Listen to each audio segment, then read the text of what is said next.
ஜெய் ஸ்ரீ மாத்ரே நமக. ஜெய் குருதர், ஜெய் குரு பிரசலாம். நமஸ்காரம். நான் கரூர்ல இருந்து வல்சலா பணிக்கர், பிரசன்ன ஜோதிடர். இன்னைக்கு நம்ம 2026ஆம் ஆண்டு குரு பயிற்சியுடைய பலன்கள் கடக ராசிக்கு எப்படி இருக்குன்னு பார்க்க போறோங்க. இது எப்ப குரு பயிற்சி வருது அப்படின்னா, திருக்கணிதப்படி ஜூன் மாதம் 1ஆம் தேதி 1/6/2026, வாக்கியப்படி 26/5/2026 அன்னைக்கு வருது. இந்த திருக்கணிதப்படியும் வாக்கியப்படியும் பாத்தீங்கன்னா கொஞ்சம் தான், 2 நாள் தான் 3 நாள் தான் வித்தியாசமா இருக்கு.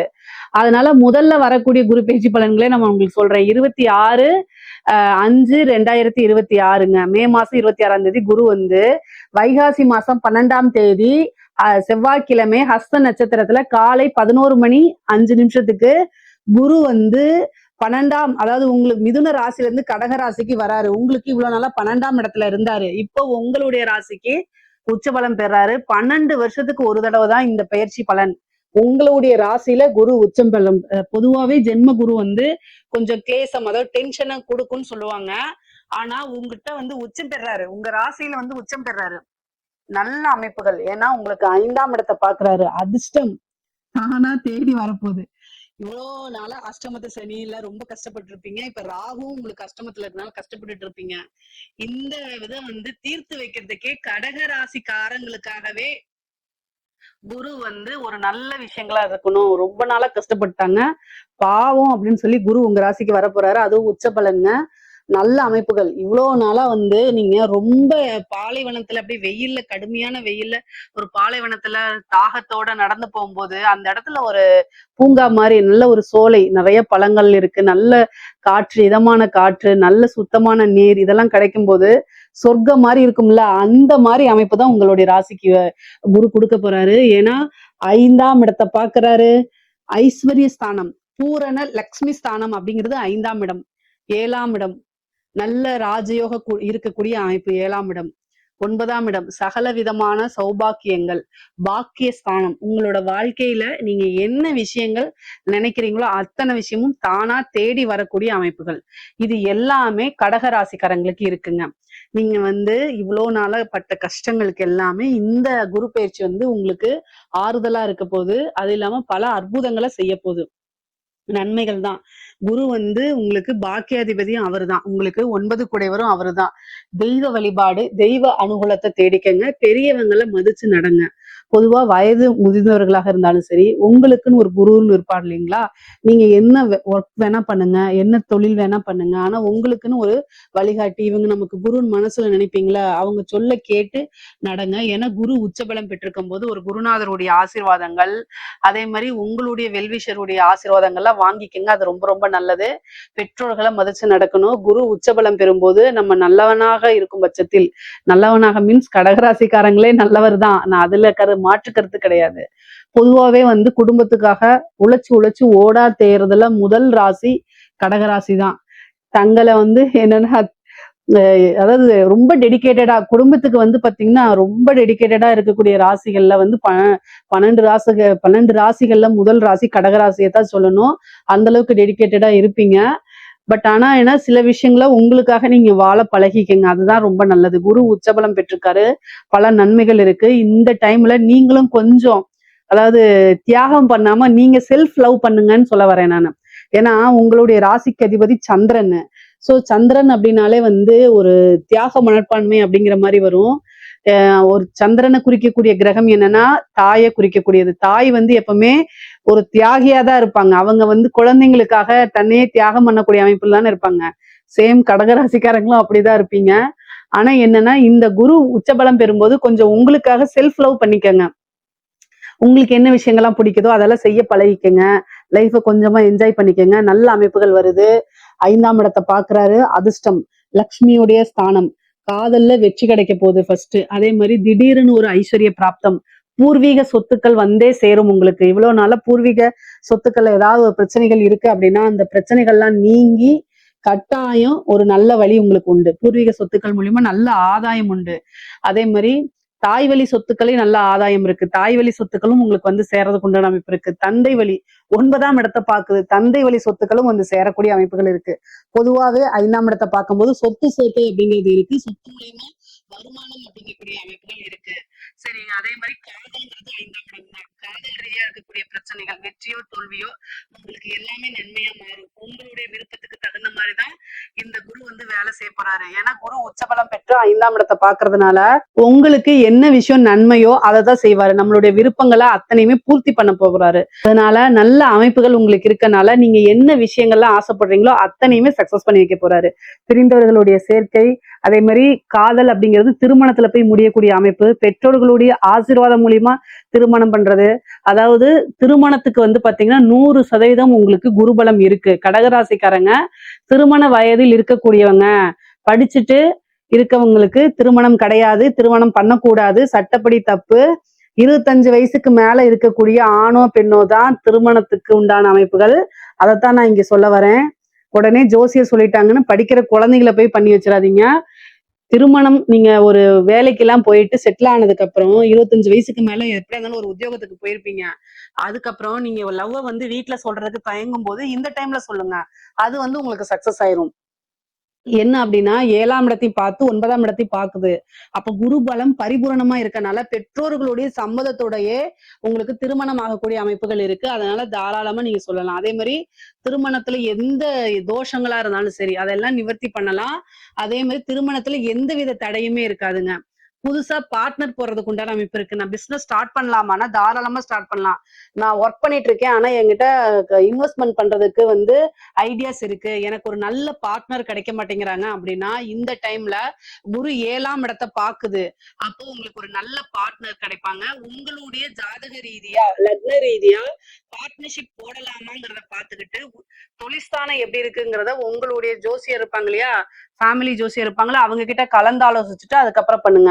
ஆனா இது நல்ல இன்வெஸ்ட்மெண்ட் பண்றதுக்கு நல்ல டைம், காசு பணம் வர்றதுக்கு நல்ல டைமா இருக்கனால வரக்கூடிய பணங்களை வந்து ஒரு நல்ல இடத்துல இன்வெஸ்ட் பண்றது தப்பு கிடையாது. புதுசா ஸ்டார்ட் பண்ணலாம். உத்தியோகத்துல இருக்கவங்களுக்கு ப்ரொமோஷன்ஸ் கிடைக்கும், திடீர்னு ஒரு அதிர்ஷ்டம் கிடைக்கும். வெளிநாடுகளுக்கு செல்லக்கூடிய அமைப்பு, வெளிநாடுகளுக்கு செல்லக்கூடிய யோகங்கள், கல்விக்காகவோ உத்தியோகத்துக்காகவோ பிசினஸ்க்காகவோ தொழிலுக்காகவோ வெளிநாடு செல்லக்கூடிய அமைப்புகள் உறுதியாக இருக்குங்க. அதே மாதிரி திடீர்னு ஒரு ஐஸ்வர்ய பிராப்தம் கிடைக்கும். உழைக்காத ஒரு வருமானம். நீங்க இப்போ ஏதாவது ஒரு விஷயத்த செஞ்சிருப்பீங்க, ஆனா அந்த பிரதிபலன் டக்குன்னு வரும். அதே மாதிரி லாட்ரி கிடைக்கிறதுக்கு உண்டான அமைப்புகள். ஒரு லாட்ரி வாங்கியிருப்பீங்க, சும்மா வாங்கியிருப்பீங்க, டக்குன்னு அதுல ஒரு பிரைஸ் வர்றது, இந்த மாதிரி இதெல்லாம் இருக்கு. உழைக்காத வருமானம் அப்படிங்கிறது இந்த டைம்ல வரதுக்கு உண்டான அமைப்பு இருக்கு. கடன் ரீதியா பிரச்சனைகள் நிவர்த்தி ஆகும். ஏன்னா உங்களுக்கு 6 குரு, அவர் வந்து உங்களுடைய ராசியிலேயே உச்சம் பெறனால கடன் ரீதியா இருக்கக்கூடிய பிரச்சனைகளுக்கு கட்டாயம் நிவர்த்தி உண்டு. ஏன்னா நிவர்த்தி ஸ்தானத்தவே உச்சம் பெற்ற குரு பாக்குறாரு. 12 வருஷத்துக்கு ஒரு தடவை தான் இந்த அமைப்புகள் வருது. இந்த விஷயம், இந்த கடன் ரீதியா இருக்கிறது, வழக்கு ரீதியா இருக்கிறதுக்கெல்லாம் இந்த டைம்ல உங்களுக்கு ஒரு நிவர்த்தி உண்டு. நீங்க அதுக்குண்டான பரிகாரங்களை செய்யுங்க. என்ன பரிகாரம் அப்படின்னா, குரு பகவானுக்கு வழிபாடு பண்ணுங்க, தட்சிணாமூர்த்தி வழிபாடு பண்ணுங்க. வியாழக்கிழமை உங்களுக்கு எந்த டைம் முடியுதோ அந்த டைம்ல வந்து முல்லைப்பூ இருக்கு இல்லைங்களா, அதுல மாலை தொடுத்து 2 நெய் தீபம் போட்டு அவருக்கு அர்ச்சனை பண்ணி வழிபாடு பண்ணுங்க. சிவபெருமான வழிபாடு பண்ணுங்க. நவகிரகத்துல குருன்னு இருப்பாரு, அவரை வழிபாடு பண்ணிக்கங்க. இதெல்லாமே உங்களுக்கு குரு பகவானுடைய நன்மைகளை அதிகப்படுத்தி கொடுக்கும். கடன் ரீதியா இருக்கக்கூடிய பிரச்சனைகளை நிவர்த்தி பண்ணும். அதே நேரத்துல வழக்குகள்ல வெற்றி கிடைக்கிறதுக்கு வாய்ப்புகள் இருக்கு. பிரிந்தவர்கள் சேர்றதுக்கு உண்டான அமைப்புகள் இருக்கு. நீங்க ரொம்ப நாளா மனதுக்கு பிடித்தவங்களை பிரிந்திருந்தீங்க அப்படின்னா அவங்க எல்லாம் வந்து சேர்றதுக்கு உண்டான அமைப்புகள் இருக்கு. ஒரு சிலருக்குலாம் 2வது மேரேஜ் போகணும் அப்படின்னு நினைக்கிறவங்களுக்கும் இந்த டைம்ல வந்து குருபலம் இருக்கனால செகண்ட் மேரேஜுக்கு உண்டான அமைப்புகளும் இருக்கு. 9ஆம் இடத்தை பாக்குறதுனால உங்களுடைய சொசைட்டில உங்களுடைய பேரும் புகழும் நல்ல வளர்ச்சி அடையும். பொதுவா ஒரு சிலர் தொழில் செய்யறாரோ உத்தியோகம் செய்யறாரோ அவங்களுக்கு பேரு அப்படிங்கும் போது அது 9ஆம் இடத்தை குறிக்கக்கூடியது. குரு பலமாக இருக்கனாலையும் 9ஆம் இடத்தை பார்வை செய்யறதுனாலும் என்ன அப்படின்னா நல்ல பேரு புகழ் உங்களுக்கு கிடைக்கும்.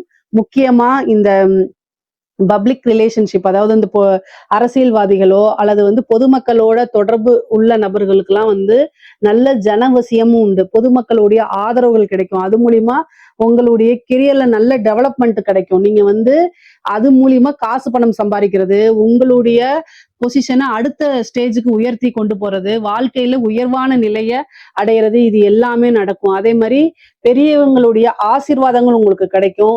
சொசைட்டில பெரிய மனிதர்களுடைய தொடர்புகள் கிடைக்கும். பழக்க வழக்கங்கள் உங்களுடைய சர்க்கிள்ல பெரிய லெவல்ல ஆகும். அப்போ வந்து என்னன்னா உங்களுக்கு நீங்க ஏதாவது ஒரு பிசினஸ் உத்தியோகம் வந்தா அடுத்தடுத்த ஸ்டேஜுக்கு வளர்ந்துட்டு போகக்கூடிய அமைப்புகள்லாம் இந்த வருடம் இருக்கு. கடகராசிக்கு இந்த வருடம் வந்து ரொம்ப அற்புதமான பலன்கள்ங்க.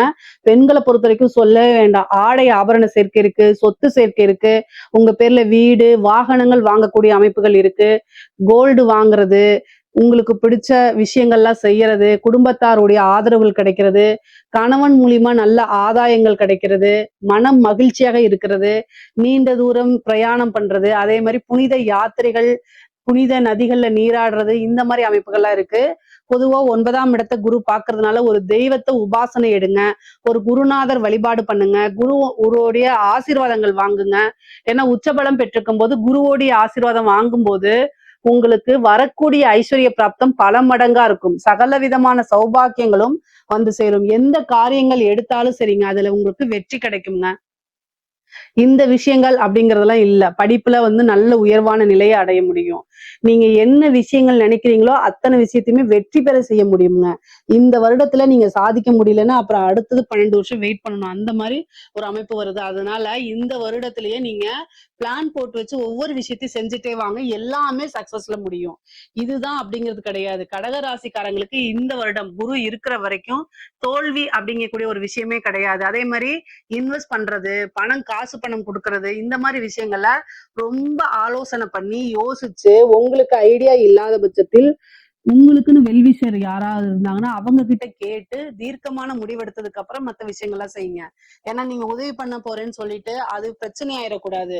ஏன்னா குரு 6 கூடையவருமா இருக்கனால. அதனால மெயினா வந்து பாத்தீங்கன்னா காசு பண விஷயங்கள்ல ரொம்ப கவனமா இருக்கணும். எதுக்காக இதை சொல்றேன்னா டிசம்பருக்கு அப்புறம் குருவோட கேதுவும் உங்க ராசிக்கு வரதுனால இந்த குரு கேது இணைவு, இந்த குரு கேது இணைவு அப்படிங்கிறது வந்து சில டைம் கடன் பிரச்சனைகளை கொடுத்துரும். அதுக்காக ஜாமீன் கையெழுத்து போடுறதை அவாய்ட் பண்ணிக்கங்க. இப்பவே குருபலம் வரும்போது காசு பணம் வரும்போது ஃப்ரெண்ட்ஸ் மூலியமா ஏதாவது வந்து யோசிக்காம சில தவறுகளை செய்யறதுனால பிரச்சனைகளை மேற்கொள்ற மாதிரி வரும். கவனம். தேக ஆரோக்கியத்துல கவனம் இருக்கணும். ஏன்னா 6 கூடையவர் குருவா இருக்கனால உடல் ரீதியான பிரச்சனைகள் வரத்துக்கு வாய்ப்புகள் இருக்கு. ஆனாலும் 7ஆம் இடத்தை குரு பாக்குறதுனால எந்த பிரச்சனையா இருந்தாலும் அதுக்கு நிவர்த்தி உண்டு. அதனால கவலையே வேண்டாம். உங்களுக்கு பரிபூரணமான குருபலம் இருக்கனால, அமைப்புகளும் இருக்கனால, தெய்வத்துடைய பரிபூரண ஆசிகளும் இருக்கனால அனைத்துமே நன்மை. கலைத்துறை சார்ந்தவங்களுக்கு எல்லாம் ரொம்ப அருமையாக இருக்குது. நிறைய காசு பணம் சம்பாதிக்கிறது, மக்கள் கிட்ட சென்றடைகிறது, பிரபலியமாகிறது, புது புது வாய்ப்புகள் வர்றது, இது எல்லாமே உங்களுக்கு நடக்கும். உத்தியோகத்துல இருக்கவங்களுக்கு திடீர்னு ஒரு ஜாக்பாட் தான் வச்சுக்கோங்களேன். ப்ரொமோஷன், சேலரி இன்க்ரிமெண்ட், நீங்க நினைச்ச துறையில வேலை வாங்குறது, இந்த மாதிரி அரசாங்க உத்தியோகத்துல இருக்கவங்களுக்கும் இது ஒரு சூப்பரான அமைப்புகள். பொதுவாவே கடக ராசியை பொறுத்த வரைக்கும் பொருளாதார நிறையும் நல்ல உயர்வுல இருக்கு. அதே மாதிரி ரிலேஷன்ஷிப் உறவுகளுக்குடைய நிலையும் வந்து பாத்தீங்கன்னா நல்ல அற்புதமா இருக்கு. கடக ராசிக்கு இந்த குரு பயிற்சி சகல விதமான சௌபாக்கியங்களும் அஷ்ட ஐஸ்வர்ய பிராப்தமும் கொடுக்கும், உறுதியாக உண்டு. அதே மாதிரி இதுல ஏதாவது சந்தேகங்கள் இருக்கு அப்படின்னா கமெண்ட்ஸ்ல கேளுங்க, கட்டாயம் நான் ஆன்சர் பண்றேன். நம்மளுடைய சேனலை லைக் பண்ணுங்க, ஷேர் பண்ணுங்க, சப்ஸ்கிரைப் பண்ணுங்க. நன்றி, வணக்கம்.